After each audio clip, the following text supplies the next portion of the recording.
செய்திகளை கேட்கணும். அடுத்ததாக எங்களை ரொம்ப தடுத்த விஷயம், செய்யவே கூடாதுன்னு எங்களை கட்டளையிட்ட விஷயம் என்னென்னா ஹீரோயிசம் கூடாதுமா. அதாவது ஒரு பெரிய ஆள் வர்றாரு, அவர் ஒரு விஐபி, அதனால் ஓடி போய் அவரை போய் பார்க்க, அவரை விட நீ பெரிய ஆள்ற, அந்த நினப்பில் நீ வா.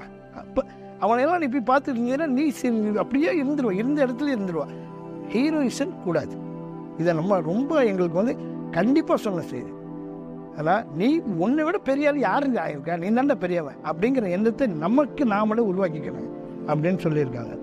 ஏன்னா சந்தோஷம் வரும்போது அமைதியாக இருக்கு சொல்லி, உங்களுக்கு ஒரு சந்தோஷம், ஒரு முக்கியமான ஒரு இது ஒரு நிறைய பணம் வருது, அல்லது ஒரு சந்தோஷமான செய்தி வருது, ஒரு பாஸ் பண்ணுறீங்க, அல்லது ஒரு பதவி உயர்வு கிடைக்கிது, வேறு ஏதாவது குடும்பத்தில் ஒரு மகிழ்ச்சியான செய்திகள் வருது, அமைதியாக இருங்கப்பா.